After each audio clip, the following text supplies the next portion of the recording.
Ahora pasamos a presentar al Padre Pedro Labrín. Es miembro de la Compañía de Jesús desde hace 37 años.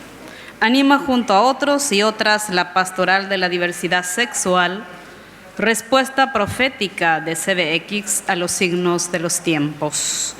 Colabora en la Comunidad de Vida Cristiana en Santiago de Chile.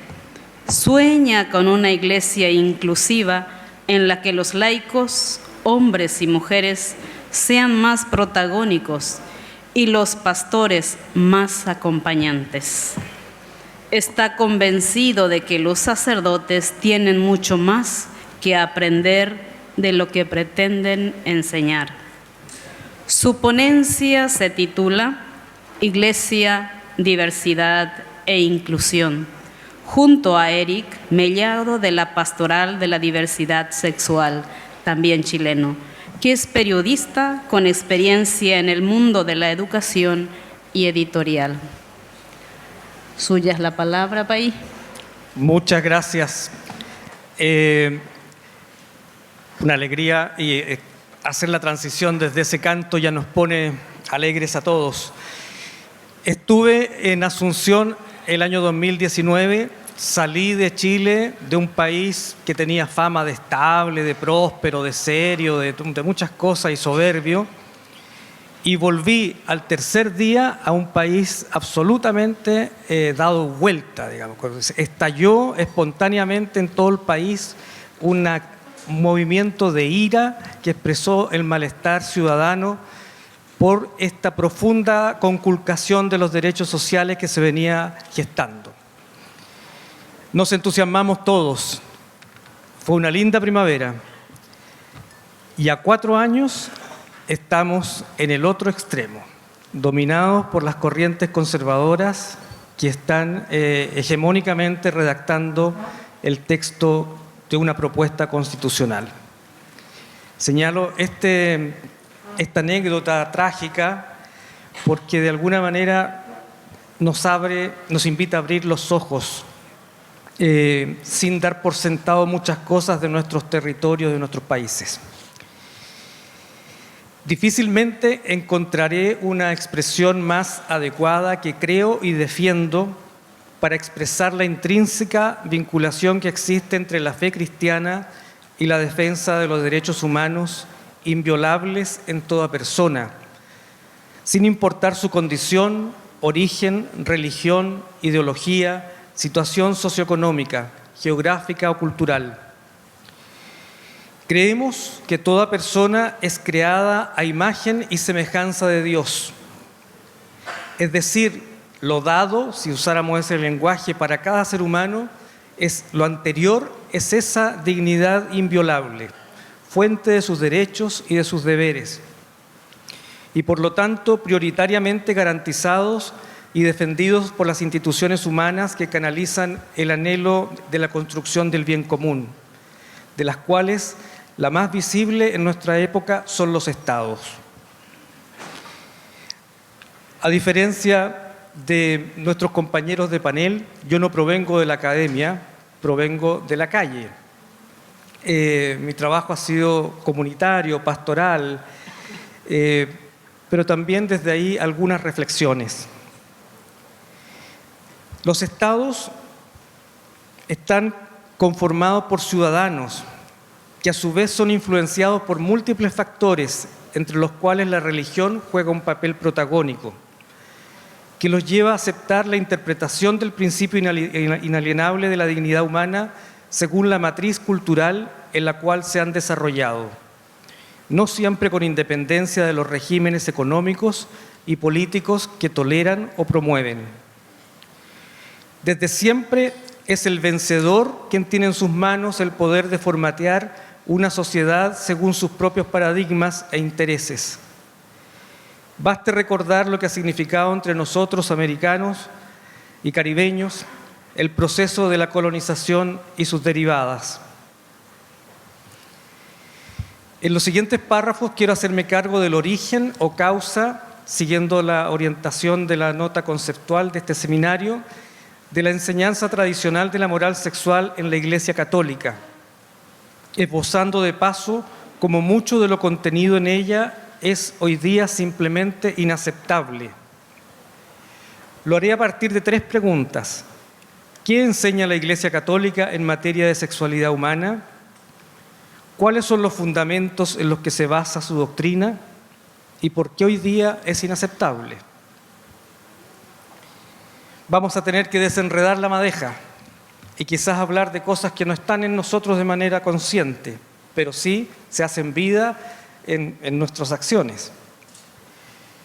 La moral sexual tradicional reconoce en la sexualidad humana un don precioso, en eso estamos de acuerdo, orientado exclusivamente a la generación de la vida en el contexto del proyecto de estabilidad y mutua ayuda de la pareja heterosexual, bendecida para los creyentes por el sacramento del matrimonio. Y aquí comenzamos a estar en crisis.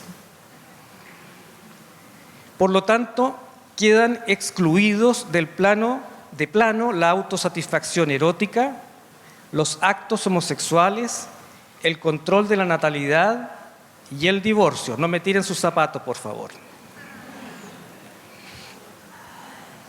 Quisiera en esto hacer un excursus para referirme al peso de las sensibilidades o la conciencia epocal, para acentuar algunos de estos pecados y soslayar otros, que en la fórmula tienen el mismo peso.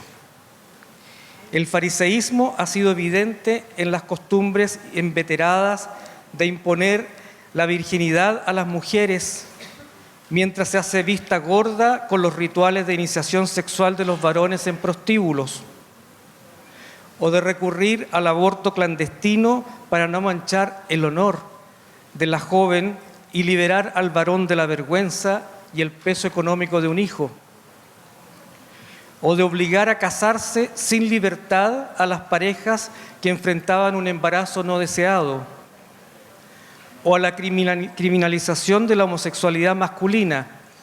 Digo masculina porque la femenina, con mayor discreción, era de alguna manera tolerada.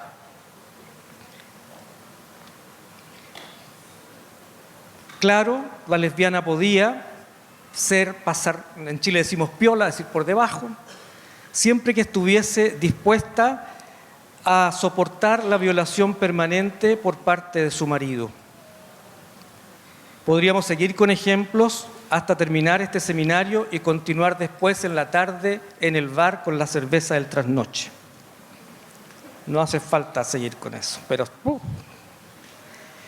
todas las transgresiones a los preceptos de la moral tradicional tienen un remedio en el sacramento de la penitencia, otorgado por ministros ordenados hombres, que con innegable sesgo de patriarcado se muestran benévolos con los hombres, haciendo recaer el peso de la condena en las mujeres, que por su llamado a la virtud a imagen de la Santísima Virgen María, tienen que ser las responsables del recato y de los límites.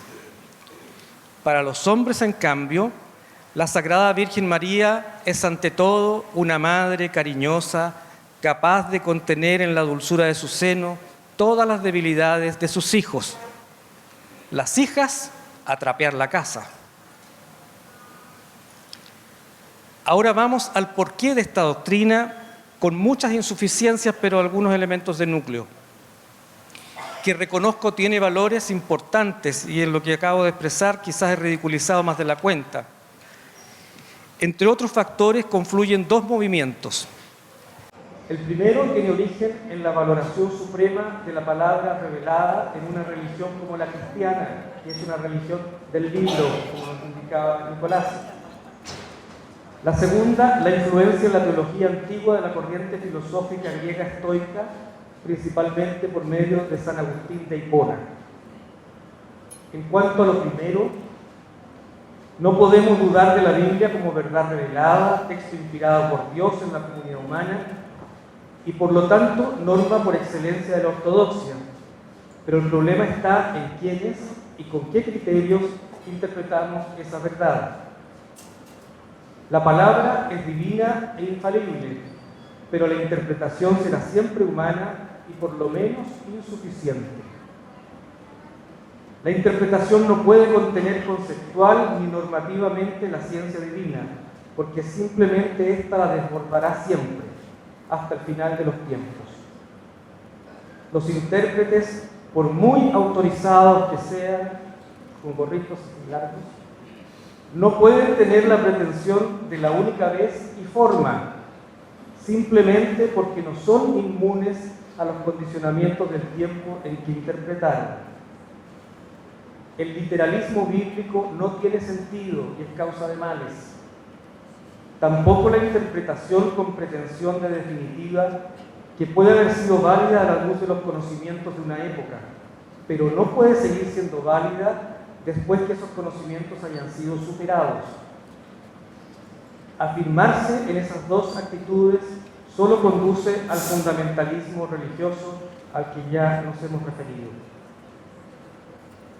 En relación con la homosexualidad, no puedo aquí dar cuenta de los, por el tiempo, y porque además tengo una doctora en Biblia, de los textos bíblicos que el catecismo cita para afirmar que de su lectura se desprende de manera consistente la condena de los actos homosexuales. Aunque un documento de 1986 de la entonces Congregación de la Doctrina de la Fe, hoy dicasterio, concedió que la orientación homosexual no era pecado, porque no es libremente elegida, pero volvió sobre el punto: los actos homosexuales sí son condenables, y por lo tanto el camino santo para el homosexual católico es el celibato. En palabras mías, todo lo que tú eres es bueno y no es pecado, pero todo lo que tú hagas, sí. Inaceptable. Inaceptable porque la formulación hace gala de un anacronismo irracional a partir de la pregunta: ¿qué dice la Biblia de la homosexualidad? La Biblia no puede decir nada de la homosexualidad.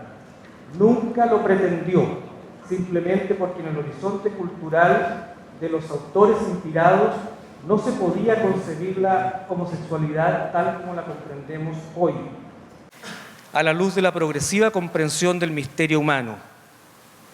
En la antigüedad, todos son heterosexuales sin distinción y están llamados a vivir la heterosexualidad sin mancha. Por lo tanto, la perversión que representa la práctica de los actos homosexuales, eso sí que había. Homosexuales no había, pero actos homosexuales, obvio. Justifica una condena, porque tales personas no honraron su naturaleza heterosexual. Preguntar a la Biblia qué dice la homosexualidad es tan insensato como preguntar qué dice la Biblia de la inteligencia artificial o de otros temas, porque simplemente nunca estuvo tal preocupación en la mente del autor inspirado, pero nunca extraído de su cultura. La homosexualidad, como la preocupación medioambiental, la adolescencia, la democracia, el feminismo, son realidades ante las cuales la Biblia no puede decir nada. Feminismo sí, lo acabamos de escuchar, porque son reconocimientos tardíos de la humanidad en relación con ella. La Biblia es infalible, así lo creemos, pero en orden a la salvación, no en cuanto texto científico. La fijación de la doctrina de la moral sexual tradicional, que afecta perniciosamente a los colectivos LGTBQ+, encontró un soporte racional por medio de la filosofía griega estoica a través de figuras como San Agustín. Los estoicos fueron apasionados de la verdad y la concibieron como una realidad que en sí misma solo se puede descubrir por la razón, facultad humana que estaría ensombrecida y distorsionada en los seres humanos por la sensualidad, en cristiano desde el pecado original. Es decir, los sentidos engañan y se deben reprimir para liberar a la razón en la búsqueda de la verdad, a menos que nos quedemos estancados en las falsas percepciones a las que nos conduce la pasión. Consideremos aquí por un segundo qué significa esto en relación a la prohibición del placer. O sea, el placer queda excluido de la moral sexual. porque es camino de engaño por los sentidos. Inaceptable hoy día. Es decir, la maduración cristiana de esta filosofía se tradujo en lo que conocemos hasta hoy como ley natural. Es decir, hay una ley de la naturaleza que es anterior al ser humano, que es dada a de ser descubierta por Dios a través de la razón humana, despojada de los engaños sensoriales. Siguiendo este principio, la observación natural enseña que la vida humana solo puede provenir exclusivamente en esa época, hoy día sabemos que no, del encuentro íntimo de un pene y una vulva. Ningún otro encuentro podría generar la vida física. A esta primitiva y cierta observación de la naturaleza se asocian creencias precientíficas que la refuerzan y la distorsionan. El hombre es el portador de la vida, patriarcado, y la mujer el cántaro donde la vida se desarrolla en un medio ambiente adecuado una vez que el hombre deposita en ella el semen. El terrible pecado de Onán es que derramó en tierra, o sea, tiró la vida, no la dejó, no la sembró en el medio ambiente adecuado. La mujer en este esquema precientífico no aporta nada a la vida. Recordemos que el óvulo se descubrió hace 200 años y que hace 100 años recién se descubrió que hay periodos fértiles e infértiles. ¿Qué podría decir la Biblia de la anticoncepción? Es como preguntarle sobre la inteligencia artificial. Pero en el esquema persiste. Toda la vida proviene del hombre y a la mujer le corresponde criarla. Otro breve excursus, comprendamos entonces por qué hasta hace poco la masturbación de los varones en la Iglesia Católica era objeto de condena y de tabú. El hombre no puede andar derrochando la vida al aire, a la tierra o a la sábana. Dios nos libre. Es un crimen contra la naturaleza que pone en juego la salvación y de paso la humanidad. De las mujeres no se dice nada porque no aportan nada a la vida. Pero a nosotros nos daban firme con la masturbación cuando yo era adolescente, todavía, espero que no. Hoy. La doctrina de la Iglesia aceptó desde temprano la reinterpretación del comportamiento moral del ser humano en muchos campos, sobre todo en lo social. Yo creo que mucha de la expresión que hoy día recogemos aquí tiene que ver con eso. Cito, por ejemplo, la prohibición de la usura, el fin de la esclavitud, la defensa de los derechos humanos, etc. Pero en materia de moral sexual, allí toda la transgresión a los preceptos es grave, porque está sentada en una eterna e invariable verdad, según la podemos conocer por medio de la ley natural, que es anterior a la misma posibilidad de la existencia humana. Esta hebra doctrinal, verdadero hilo filudo de acero, ha nutrido siglos de cultura humana y no es tan fácil renunciar a ella, pero es imprescindible para nosotros la purificación en la conciencia religiosa de la fe, en el descubrimiento de esa nueva antropología que se nos señalaba recién. Aquí hoy día estamos en eso y hay luces de esperanza. ¿Por qué brevemente sería inaceptable la moral sexual tradicional en los aspectos que he mencionado? Primero, porque manipula el dato bíblico, abusando de una interpretación anacrónica para justificar con pretendida racionalidad la condena. Desconoce que hoy el pueblo de Dios, la humanidad, ha progresado en la comprensión de su propio misterio. Y en eso Dios también ha acompañado a su pueblo. No puede ser que se haya quedado callado o definido. E impide que la fe evangélica encuentre nuevas y creativas maneras de seguir anunciando el mensaje de Jesús entre sus hermanos y hermanas, obviamente. Segundo, porque el sustento de la moral sexual tradicional, con fundamentos estoicos y apegados a esquemas de comprensión precientíficos, hoy solo se pueden sostener por la autoridad y la tradición, pero no por la razón. Tremendo desafío de conciencia de los cristianos católicos. ¿Vamos a obedecer a la razón o vamos a obedecer la autoridad o la tradición? siendo que estamos llamados a actuar en conciencia. Tercero, porque la cosificación de la generación de la vida, limitada solo al encuentro sexual con fines reproductivos, termina por anular otros aspectos humanos de la vida: la relacionalidad, la creatividad, el afecto, la alteridad, el sentido de la trascendencia, de la donación, el sacrificio, etc. Todos ellos constitutivos del amor humano que define nuestra naturaleza. Pero hasta aquí, en consideración del tiempo y de lo que queremos seguir compartiendo y escuchando de ustedes, termino y le doy el micrófono a Eric Mellado, un gran amigo de la Pastoral de la Diversidad Sexual, y una pequeña explicación, perdón. Me contactaron a mí porque de alguna manera soy más visible en Chile, porque soy cura y eso es poder.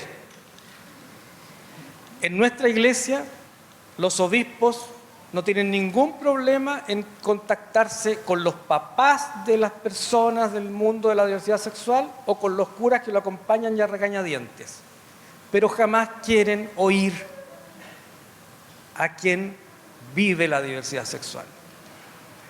Y espera que las vocerías las hagamos nosotros, pero no dejan que las vocerías surjan de ellos, ellas. Bueno, entonces por eso yo puse en aprieto a Lilian cuando me invitó, porque le dije, tenemos que ir dos.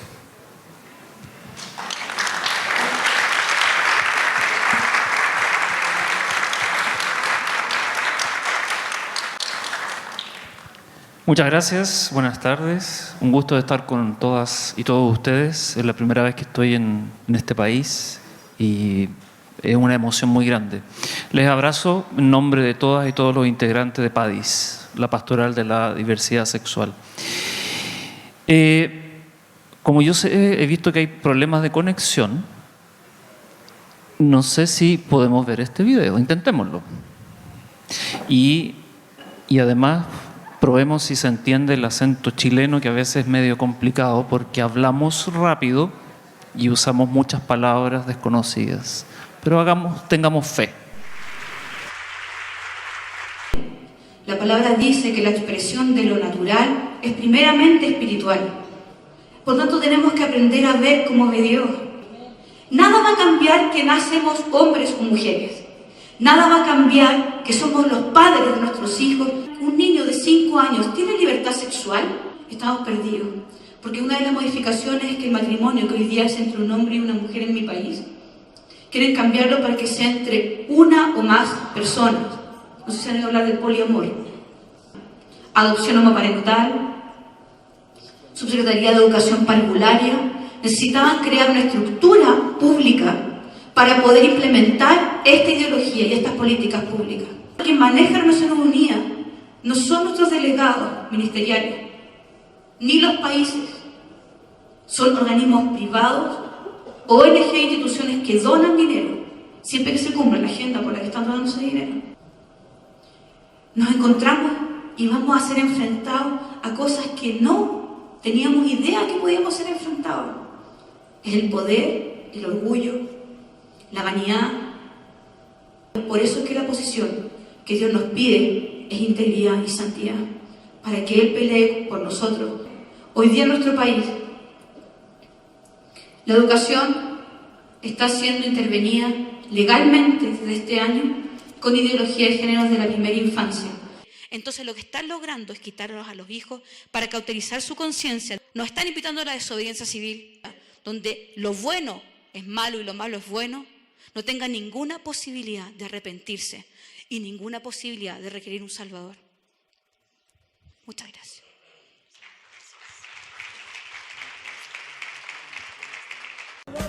Tolerancia y buena onda eran la tónica en el caluroso recibimiento al bus de la libertad.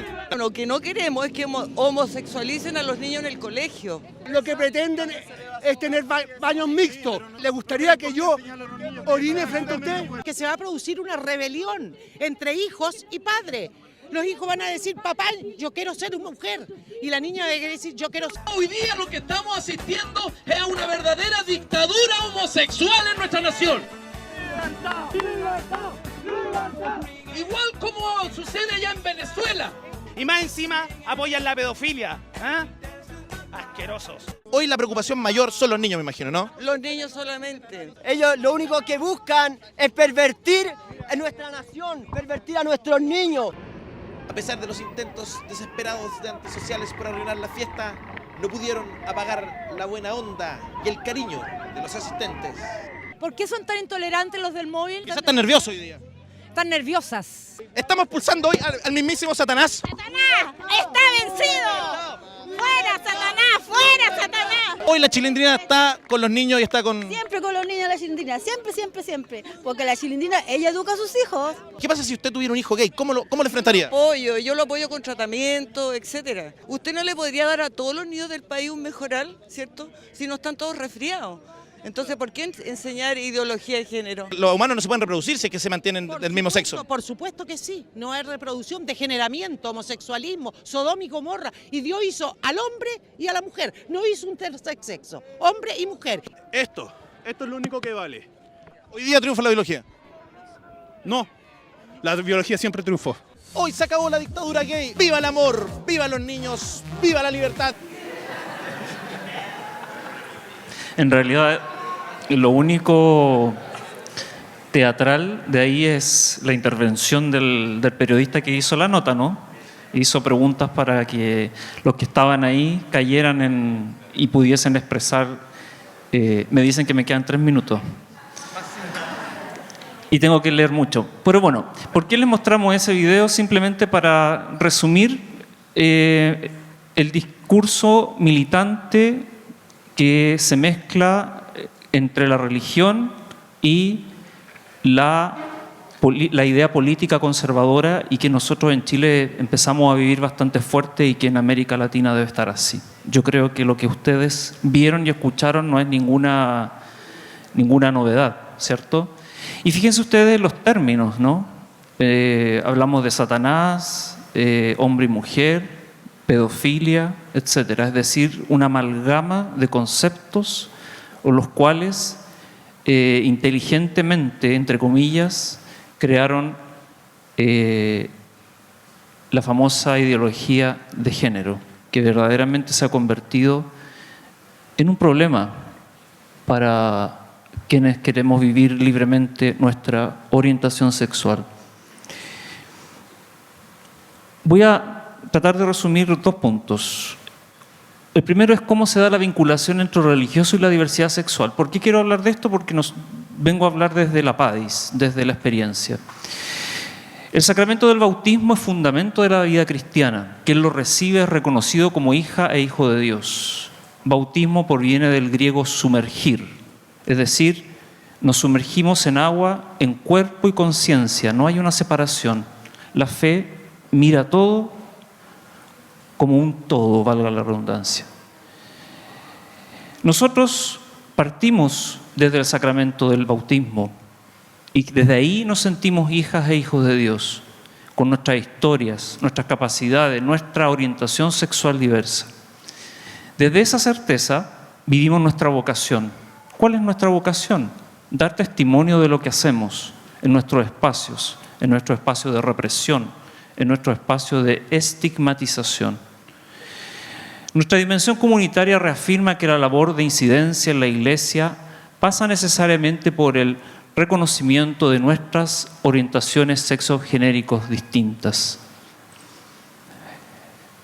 En la pastoral de la diversidad sexual nos sentimos todos parte de ella y tal como dice este texto bíblico de Pablo, como el cuerpo que siendo uno tiene muchos miembros y los miembros siendo muchos forman un solo cuerpo, así también Cristo. ¿Ustedes sabían que Jesús salió del closet también?